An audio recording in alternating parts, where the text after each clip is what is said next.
Bonjour à vous tous, donc aujourd'hui je vais faire un tuto sur un changement d'alternateur sur ma Mercedes C200 CDI. Donc j'ai l'alternateur apparemment qui a lâché, donc j'avais ces jours-ci un bruit, et vu qu'elle a 305 300 km, je m'attendais à avoir un problème de compresseur de clim, parce qu'apparemment ça dure à peu près entre 150 et 300 000. Et donc j'ai eu la bonne surprise que j'ai le voyant. J'ai eu les symptômes, ça a été un couinement, comme si c'est une courroie qui patinait un petit peu. Donc je savais qu'il n'y avait pas un problème au niveau de la courroie parce qu'elle était neuve. J'ai changé les galets tendeurs, enrouleurs, la poulie débrayable de l'alternateur. J'avais changé on appelle ça la poulie de direction assistée. Donc toutes les poulies avaient été changées, sauf celle du compresseur de clim. Donc je pensais être tranquille quand même. Et donc j'ai eu un gros tremblement au niveau du centre du moteur, parce que ça forçait à un moment. Après ça a sifflé un petit peu. Et puis hier, comme le voyant batterie est sorti, donc j'ai constaté que c'était mon alternateur qui était foutu. Donc l'alternateur, donc c'est assez chiant à démonter là-dessus. Et je vais vous montrer comment on change cet alternateur pas à pas. Donc ce qu'il faut savoir, c'est que j'ai changé donc l'année dernière la poulie débrayable. Donc je m'aperçois que finalement ça lui a donné un sursis de 1 an. Donc je trouve que ça fait beaucoup de frais, c'est-à-dire j'ai payé la poulie 80 € à peu près, plus l'outillage pour pouvoir la démonter. Donc ça m'était revenu comme à 150 €, quoi. Si j'avais su, j'aurais même pas changé la poulie, j'aurais changé carrément l'alternateur. Parce que l'alternateur, ça a un coût. Sur ce modèle-là, il faut compter chez Mercedes 930 € hors taxe, plus la TVA, plus la pose, donc ça fait au moins facile 1002. Chez AD, là j'ai touché à 763 €. Donc là je peux pas vous le montrer parce que je vais le recevoir tout à l'heure. Donc là je vais gagner du temps, je vais commencer à tout désosser. Donc voilà. Donc, je vais vous montrer pas à pas. Donc ensuite vous mettez votre voiture, donc sur cric pour pouvoir vous glisser dessous, pour enlever le tablier. Donc voilà. Une fois que c'est enlevé, donc l'idéal c'est de mettre qu'on appelle ça, mettre une chandelle. Moi je la mettrai tout à l'heure. Donc voici en dessous. Donc l'alternateur, donc comme on peut voir, il se trouve ici. Donc pour y avoir accès, il faudra du torx femelle. Déjà tomber les deux vis. Ensuite il y aura la courroie d'accessoires à tomber, donc je vais vous montrer. Bon, j'avais fait un tuto pour la courroie d'accessoires, donc c'est très simple, je vais vous montrer tout ça. Donc ici, vous avez une tige, un espèce de clips. Il est comme ça, vous le tournez d'un quart de tour, et après vous verrez, vous arriverez à soulever et à le dégrafer. Ici vous pincez avec votre main, tac, et vous tirez dessus pour le dégrafer. Là pareil, vous tirez dessus, et là on va le retirer complètement. Vous le contorsionnez un petit peu et vous verrez, il va sortir. Donc voilà la pièce que j'ai défaite. Comme ça on peut travailler, il y a beaucoup plus de place dans le moteur. Donc là je vais détendre la courroie et je vais la dégager. Donc ici, vous desserrez. Donc j'ai mis un cliquet. Donc il y a un cliquet avec un adaptateur et du torx comme on peut voir. C'est du T. C'est un T. C'est dans une boîte que vous trouverez comme ça. Vous trouverez ça chez Noroto ou tout ce qui est centre auto. Cette pièce là c'est du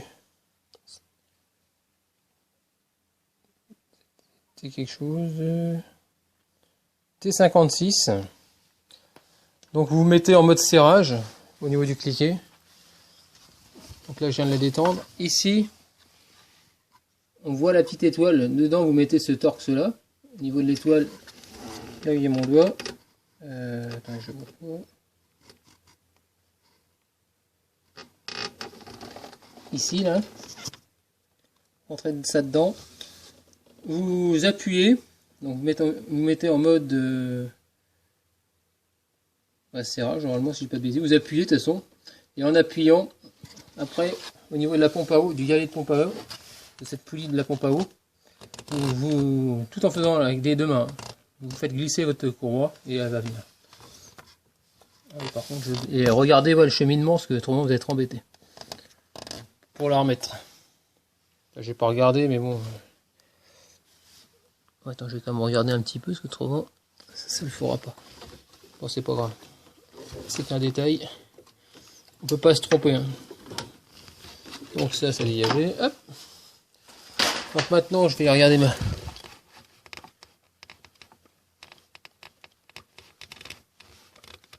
Donc là, j'ai ma poulie débrayable. Et je l'enlèverai tout à l'heure. Alors là, je me souviens plus comment ça. J'ai déjà démonté une fois. Ah oui, voilà.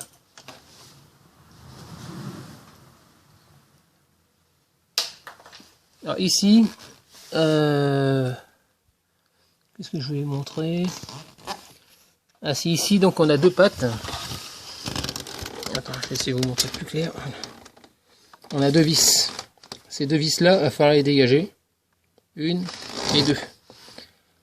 Donc pareil, hein, il va falloir prendre ce coup-ci du femelle. Desserrer là, après par en dessous.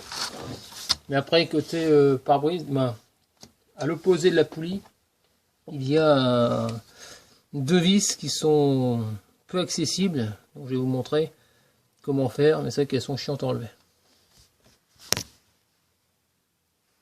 Donc là, les deux vis que je vous ai montré juste à l'instant, donc c'est ça, hein, comme on peut voir, c'est les petites. Et pour les démonter, il vous faudra une douille de,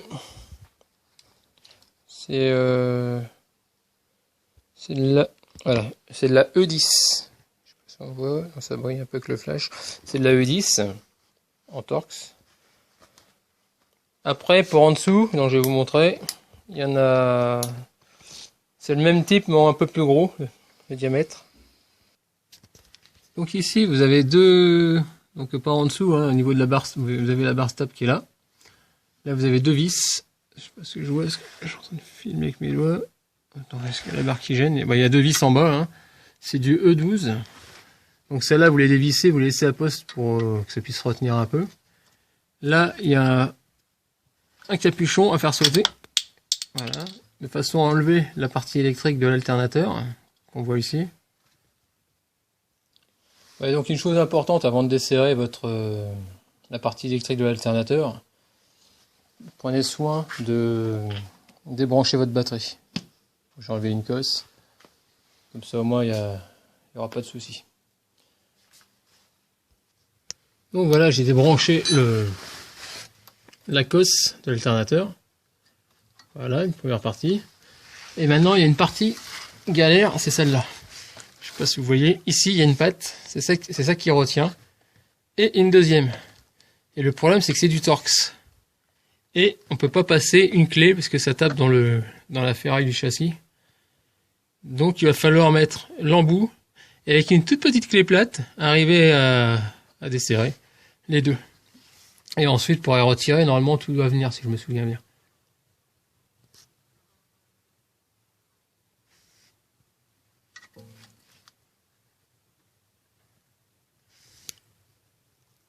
Alors donc là, je suis en train de galérer donc pour celle-là. Là. Donc la vis du haut, on voit bien qu'il y a la clé, elle tape. Avec l'embout, ça tape sur le côté. Alors pour passer les doigts assez haut avec la barre stab, si on a des gros doigts, c'est un peu galère. Mais bon, ça se fait quand même gentiment. Et c'est vrai que là, j'ai perdu pas mal de temps avec ça. Donc là, j'ai enlevé les vis, sauf que là, j'ai un problème, c'est que l'alternateur, il ne vient pas. On peut voir qu'il bouge pas d'un pet. C'est normal, parce qu'ici, donc comme vous voyez, ici, il y a plein de vis. Sur le côté, sur la platine, comme on peut voir là. Surtout, ne défaites pas ça, parce qu'il y a la pompe à eau. Donc la pompe à eau, c'est tout l'ensemble couleur alu. C'est tout ça, donc c'est les vis de la pompe à eau. Donc ça, ne n'y touchez pas. Vous, ce qui importe, c'est ici. J'essaie de regarder comme on peut. Voilà. Ici en bas, ça fait une petite descente, voilà. Et c'est la vis de maintien de la partie haute. Je vous ai montré deux grandes vis qui étaient en bas. Là, il y en a encore une en haut. Et donc, celle-là, elle est super pas accessible. Donc, j'ai démonté le débitmètre juste pour vous montrer où elle se trouve. Mais vous, ne le faites pas. Hein. C'est juste pour vous montrer où elle se trouve exactement. D'ailleurs, je vois même plus. Elle se trouve à peu près là où il y a mon doigt, derrière les durites. Donc on va regarder par en dessous. Hop. Donc je vous dirai tout à l'heure ce que c'est comme clé. Là je sais que c'est du Torx. C'est du gros, je crois que c'est du E12, mais je vais vous dire ça. Donc ici, je me mets sous la voiture, voilà. Donc pour y accéder, c'est une galère. Donc je sais pas si vous voyez la clé, où elle se trouve.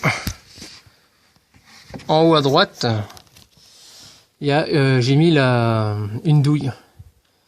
Une douille avec une petite rallonge et du E12 côté gauche. Donc ici.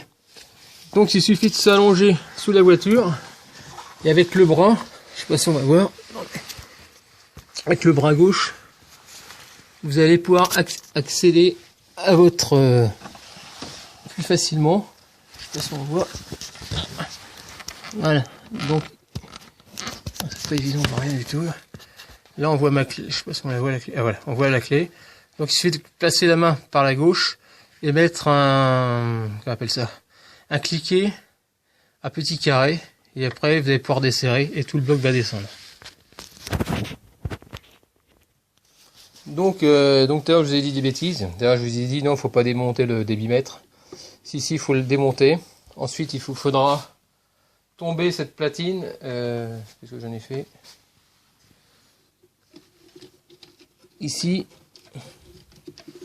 on a une petite patte en ferraille avec deux vis. Donc vous verrez, c'est du Torx, hein. La petite patte noire. Vous la dégagez. C'est une platine qui est raccordée au fil électrique qu'on appelle ça, de l'alternateur. Ensuite, après, il faudra, moi je vais carrément démonter la patte parce qu'elle est fixée dessus, je crois. Il n'y a peut-être pas besoin, on va voir. Là, j'ai sorti la durite au niveau du turbo, la partie inférieure, la partie supérieure, de façon à pouvoir, parce qu'ici, je vous ai montré tout à l'heure, une grande vis qu'il y a. Alors, comment on se fait ici? Ici, il y a une grande vis. Tac. Et à la parallèle, il y en a encore une autre. Et donc, pour la dégager, c'est la galère, mais de chez galère. Vraiment pas accessible. Donc là, j'ai réussi à la dévisser, parce qu'autrement, il n'y a rien qui tombera. Ensuite, il y a aussi une autre partie électrique à enlever, et j'arrive pas à la débrancher. Donc, je reprendrai ce soir après le boulot, quoi. Donc, je vous montrerai tout à l'heure. Allez, à plus tard. Je fais une grande pause. Donc, voilà, donc c'est que j'ai reçu mon alternateur. Donc, donc la référence, si vous les voulez, c'est 0,986 0,48 550. C'est un 14 volts 200 ampères. C'est un 90-200 normalement. Ensuite, donc, comme je vous disais, donc il y avait les deux fixations. Super accessible. Ça va. Pour les démonter, il n'y a pas de problème. Ici, celle-là, elle se défait assez facilement de ce côté-là, pardon. C'est du Torx. Et par contre, pour enlever celle-là, la deuxième, que l'on voit là, il faut enlever la durite, enlever le débitmètre, débrancher la durite au niveau du turbo, et se mettre par en dessous pour y accéder, mais c'est franchement dur d'accès. Ensuite, ici, nous avons, vous verrez, il y a une petite patte dorée qui sert à maintenir tout ce qui est câble. Le câble de l'alternateur, ça passe par là. Deux petites vis Torx que j'avais pas démonté tout à l'heure. Il faut prendre juste l'embout et une clé plate. Donc on la retrouve là, c'est de fixation. Ensuite, donc ici c'était pour la partie haute de l'alternateur. Et en dessous, on a deux grandes vis là qu'on voit, partie basse. Qu'est-ce que je voulais dire? Un truc très important, c'est que les alternateurs, c'est de l'échange standard. Alors moi déjà, j'ai eu un souci l'autre fois, c'est que j'ai changé la poulie débrayable. Donc la poulie débrayable, c'est celle-là. C'est-à-dire qu'au bout d'un moment, elle vient à se gripper, et donc ça fait couiner au niveau du moteur. Quand on arrête le véhicule, ça couine. Donc ce que j'ai fait, j'ai racheté une poulie débrayable. Une poulie débrayable, ça vaut 90 euros, 80, à peu près dans les 80 euros. C'est la même chose, hein. Et donc, comme je vais faire un échange standard, le problème c'est que ma poulie débrayable est neuve. Et puis ça m'embête de leur donner celle qui est bonne, quoi. Donc j'aimerais bien la garder pour mon prochain alternateur. Le jour où ça va venir à gripper. Donc ce que j'avais fait, j'avais gardé cette poulie débrayable. J'avais gardé celle qui était cassée, hein, celle qui marchait plus. Ah, donc je vais la démonter et je vais la remettre à la place de... sur le vieux alternateur, je vais récupérer ma poulie débrayable qui est bonne et mettre la poulie à la place, comme c'est un échange standard. Comme ça, j'aurai pas besoin d'en racheter une lorsque j'aurai les mêmes symptômes quand mon alternateur sera foutu. Galérer pour le sortir. Donc pour pouvoir sortir votre alternateur, ça passe d'une justesse. Donc vous le passez par là et vous le remontez tout doucement et vous essayez de jouer pour arriver à le faire passer entre la poulie et le ventilo, quoi. Mais ça passe vraiment au millimètre, quoi. Donc voilà, il est tombé. Au début, j'ai cru que j'allais devoir tomber la barre stab. Et ma foi, non, ça passe, mais juste. Donc là, je vais refaire maintenant le truc contraire et je vais tout remonter, quoi. Donc là, je viens d'arriver à le descendre. Donc il faut le passer, pas ici, pincer cette durite.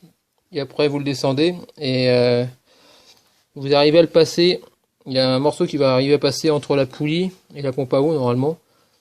Et ça descend tout doucement, quoi. Après, vous le présentez comme ça. Maintenant, je vais le mettre dessous la voiture et puis je vais refixer toutes les vis. Déjà les grosses vis et après, je mettrai les parties électriques. Donc après, vous avez une fois que vous avez tout resserré, donc j'ai remonté ma courroie, hein. Donc si vous voulez regarder ma vidéo sur la courroie, comme ça vous verrez exactement le cheminement. Autrement, donc après vous remettez votre collecteur, tout simplement. Donc j'ai remis les deux petites vis.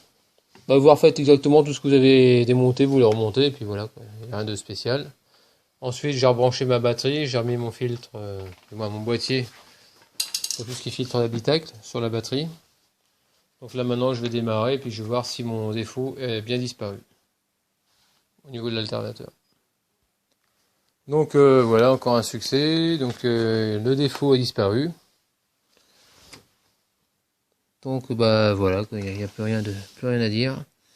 Là je vais vous montrer comment on fait pour retirer donc la poulie débrayable, ça peut vous aider. Donc il vous faut par contre un outillage bien spécifique. Donc là pour pouvoir démonter votre roue libre, donc je vais vous montrer. Donc celle-là, on voit qu'elle merde. Elle merde un peu, tiens d'ailleurs c'est bizarre. Donc il suffit de prendre donc le boîtier qui est en bas là, à mes pieds. Ça vaut 90 euros je crois, c'est du Facom. Donc là je vais prendre cet embout là que je vais mettre. Donc ici on a un cache. Voilà, vous l'enlevez. Vous mettez cet embout dedans. Une douille. Voilà, mode desserrage. Et hop.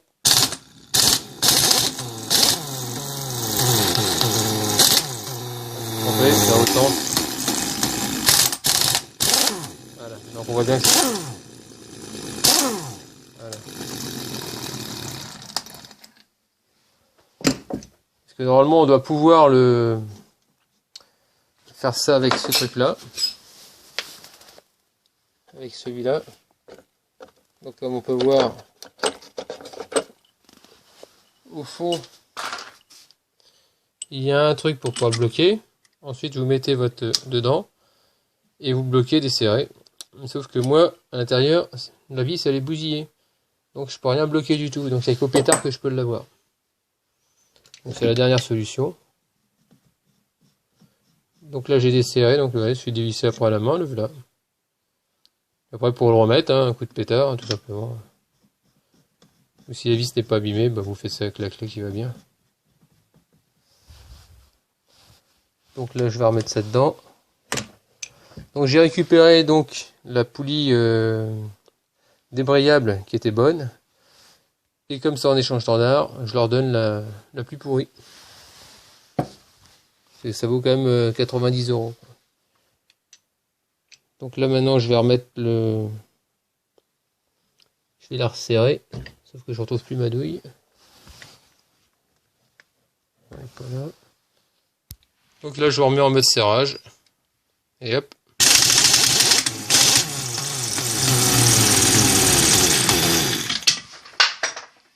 Donc voilà. Ensuite je remets mon cache. Et voilà, l'affaire est classée. Bon bah maintenant, j'espère que cette vidéo vous aura bien plu. Donc n'hésitez pas à mettre des notes. Et puis je vous dis à bientôt dans un prochain.